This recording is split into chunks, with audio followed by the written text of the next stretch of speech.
Salut tout le monde, j'espère que vous allez bien aujourd'hui. Très grosse vidéo sur la fondation numéro 2 et la fondation numéro 3 en immobilier. Mais avant de vous laisser regarder cette vidéo qui je pense va vous apprendre beaucoup de choses, je tenais à remercier toutes les personnes qui ont vu l'épisode numéro 1 et l'épisode numéro 2 de Jiri 4. Vous êtes des milliers à avoir visionné ces premiers épisodes et à avoir aussi récupéré les bonus gratuits qui sont sous chaque épisode. Donc ça me fait vraiment plaisir parce que comme je le dis, moi je ne suis pas adepte du bling bling, de la voiture pour faire du clic, de la femme objet, tout ce qu'on veut, toutes les techniques marketing qui peuvent être utilisées, absolument pas. Moi ce que je partage c'est mon expérience, l'expérience d'un gars normal en fait qui s'est créé une vie un petit peu extraordinaire avec l'immobilier. Voilà, tout simplement. En partant de rien, en montant les échelons les uns après les autres. Voilà. Et c'est ça que je vous partage et je sais que c'est ça que vous aimez. Donc, c'est ce que vous allez retrouver dans l'épisode 1 de Jiri où je vous montre là où j'habite maintenant à l'île Maurice, comment j'ai pu y arriver, mon expulsion domiciliaire, le reportage que France 2 a pu faire sur moi. On parle aussi des 4 étapes et des 4 fondations de l'immobilier que vous devez connaître et maîtriser pour pouvoir réussir. L'épisode numéro 2, c'est une immersion dans plus d'une dizaine de mes biens immobiliers. Donc, vous êtes avec moi sur mon épaule. Dans ce bien immobilier que vous voyez là, vous allez le découvrir en détail.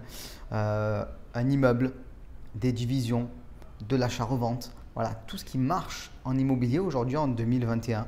Colocation, location de courte durée et ainsi de suite. Donc, regardez en dessous si ces épisodes vous intéressent. Ils sont gratuits. Au total, on a plus de 8 heures de formation. Je le répète, vous ne pouvez que apprendre des choses lors de ces épisodes. Voilà, donc n'ayez pas peur.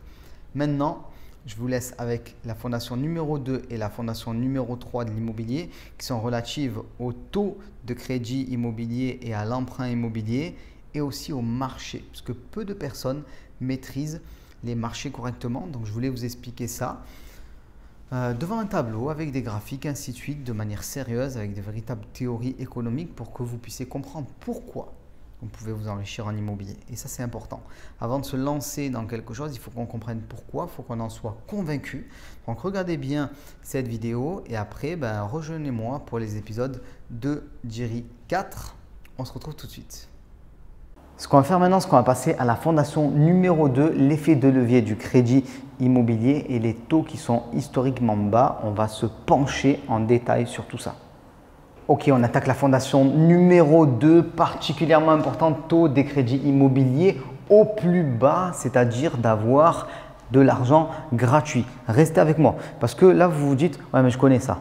Les taux ils sont bas, ils ont fait que baisser. Romain m'a déjà expliqué tout ça, je connais déjà. Non, vous allez comprendre sous un autre jour, c'est particulièrement important d'avoir ça en tête. Alors, quand on parle de taux au plus bas, qu'est-ce qu'on a aujourd'hui? On a 1%.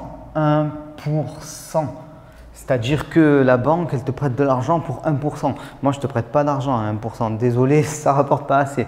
Mais là, aujourd'hui, on a cette possibilité-là. On l'a vu dans la fondation numéro 1.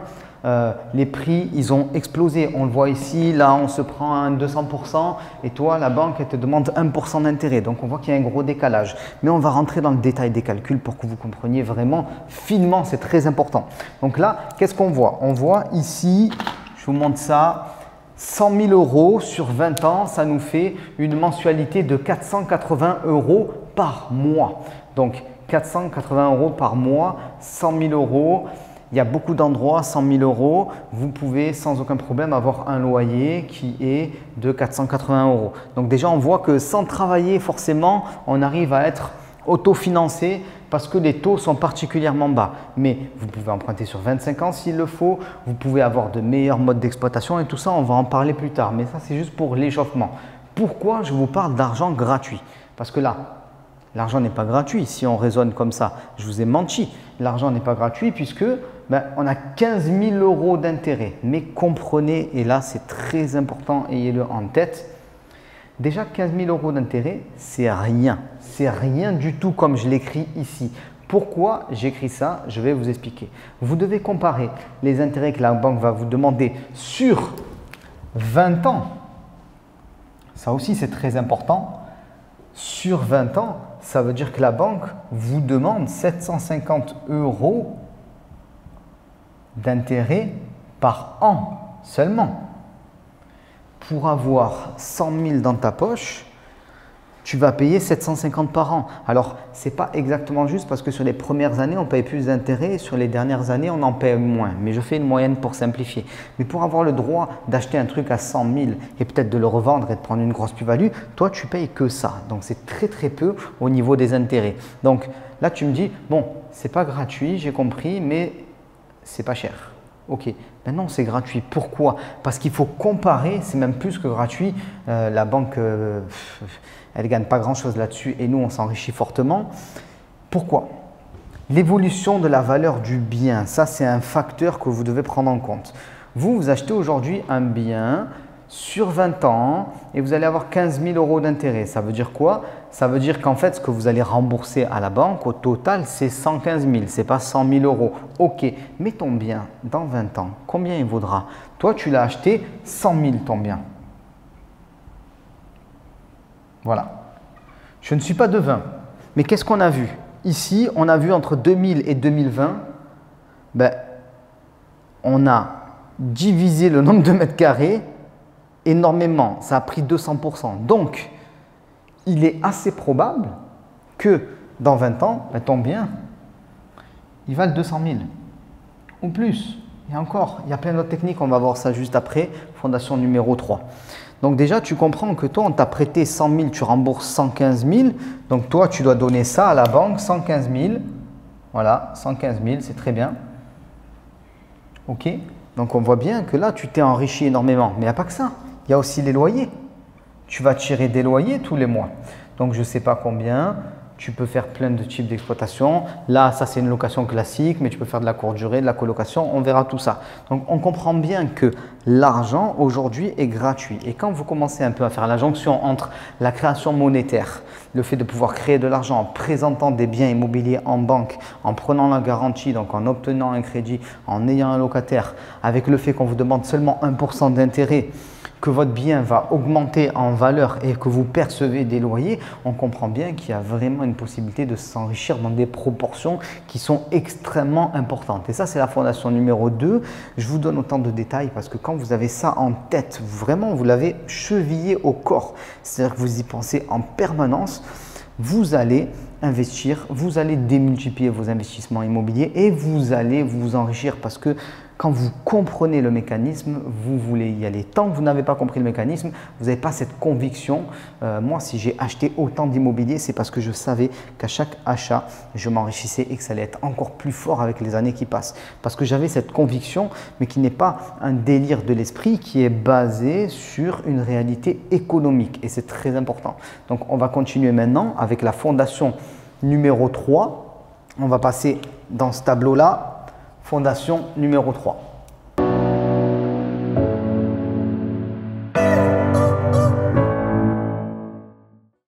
Fondation numéro 3, créez vos propres opportunités immobilières. Alors je sais, on vous dit toujours créer tes propres opportunités, blablabla, mais on ne t'explique pas ce que ça veut dire concrètement. Donc là, on va voir ça avec un schéma, avec le fait que tu peux acheter n'importe où en France à des prix moins chers que le prix du marché et faire des plus-values et louer plus cher et beaucoup de choses. Donc, je vais vous expliquer ça maintenant. On va voir comment se comporte un marché immobilier en moyenne. Et ça, c'est très important, en moyenne dans le temps. Donc là, on a le prix voilà, de l'immobilier et là, on a le temps qui passe. Inexorablement, le temps passe. Ok, donc grosso modo, qu'est-ce qui se passe? En général, on a des périodes de hausse avec une période de ralentissement, de baisse, une période de hausse avec une période de ralentissement, de baisse. Voilà, ça c'est le schéma classique, on va dire, de l'évolution des marchés immobiliers. Donc on voit des périodes de hausse en général qui durent 7 ans. Donc, vous voyez, ici, il y a 7 ans, ici, il y a 7 ans. Donc là, on part à 0 ans, là, on part à 7 ans, là, on a 14 ans et ainsi de suite. Alors ça, c'est une moyenne, mais ça fait bien longtemps que les prix de l'immobilier montent de manière un peu plus agressive que ça et les périodes de baisse sont beaucoup plus faibles. Donc, on a des périodes de hausse très fortes, des petites baisses et une hausse et des petites baisses et une hausse. Mais ça, c'est le schéma classique qui veut dire quoi? Qui veut dire que en tendance, vous le voyez, le prix de l'immobilier ne fait que monter il monte, il corrige un peu, il monte, il corrige un peu, ainsi de suite. Ça, c'est une moyenne. Là, c'est pas mal parce que tu comprends que si tu achètes ici et que tu vends là, ben, tu gagnes de l'argent. Si tu achètes là et que tu vends là, c'est pas cool pour toi, tu peux perdre de l'argent potentiellement. Sauf que si tu ne vends pas et que tu attends que ça remonte, tu ne perdras pas d'argent et que pendant toute cette période-là, tu as des loyers, très important. On a bien vu, ici on l'a vu, 1% d'intérêt. Toi, si jamais tu loues ton appartement, on va dire que tu as une moyenne de 7% par exemple, ben, tu vas avoir un cash flow positif. Donc, tu vas gagner de l'argent tous les mois et tu pourras rembourser ton crédit. Donc, tu vas t'enrichir. Ça, j'ai envie de dire, j'allais dire c'est l'immobilier pour les nuls. Ce n'est pas vrai, mais c'est le niveau 0 de l'immobilier. La compréhension que les gens en ont quand ils sont un petit peu formés, mais pas tant que ça. Vous devez aller plus loin et c'est là que vous allez vous enrichir. C'est très important, c'est qu'il faut comprendre que nous, on va jouer différemment. Là, vous voyez, je fais une autre ligne avec 30% d'écart environ au niveau des prix d'achat. Et ici, je fais une autre ligne avec environ 30% d'écart aussi. Ce sont des prix de vente. Vous allez comprendre, c'est très important. Moi, investisseur immobilier, je ne vais jamais, c'est très important, alors je m'embrouille avec les stylos, je ne vais jamais acheter sur un prix de moyenne. Je vais encore moins acheter sur un prix élevé. Je vais acheter sur un prix que j'appelle en ligne rouge. Donc, un prix décoté, soit parce qu'il y a des travaux, soit parce que le vendeur est pressé. Il y a plein de possibilités pour ça, on en reparlera plus tard.